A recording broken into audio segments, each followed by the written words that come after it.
चर्चेची सुरुवात आव्हाड साहेबांनी केली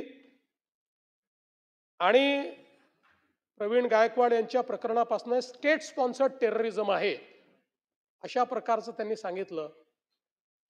आता खरं म्हणजे आव्हाड साहेब, पहिली गोष्ट तर अशी आहे की या ठिकाणी ही जी काही घटना घडली ती घटना घडल्यानंतर प्रवीण गायकवाड त्याच्यावर तक्रार द्यायला तयार नव्हते.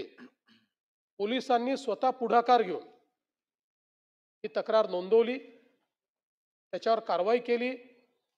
मूळतः झालेला प्रकार हा नॉन कॉग्निझेबल ऑफेन्समध्ये बसतो किंवा कॉग्निझेबल ऑफेन्स बेलेबल इन पोलीस स्टेशनमध्ये बसतो.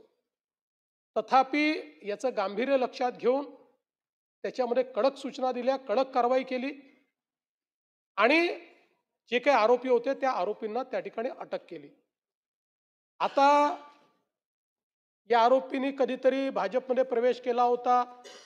आता मी 100 घटना आणलेल्या आहेत की ज्यामध्ये राष्ट्रवादीचा सदस्य असलेल्या, काँग्रेसचा सदस्य असलेल्या लोकांनी काहीतरी अपराध केलेला आहे, हल्ले केलेले आहेत. याचा अर्थ असा घ्यायचा का की राष्ट्रवादी शरद पवार गटानेच सांगितलं त्यांना अशा प्रकारची कारवाई करायला? असं नाही घेता येत. हा त्यांचा वैयक्तिक त्या ठिकाणचा प्रश्न आहे.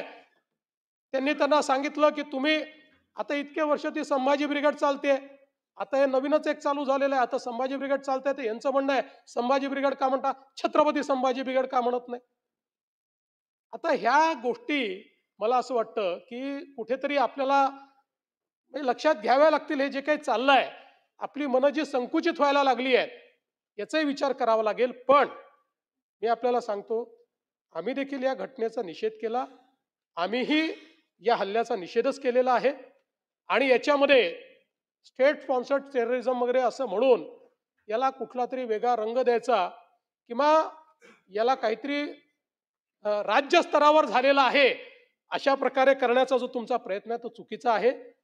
घटना चुकीची आहे, त्याच्यावर योग्य ती कारवाई ही खरं म्हणजे या ठिकाणी लावलेली आहे. म्हणजे मी खरं आपल्या लक्षात आणून देतो की आमचे चंद्रकांत दादा सोलापूरमध्ये होते, त्यांच्यावर शाई फेकण्यात आली होती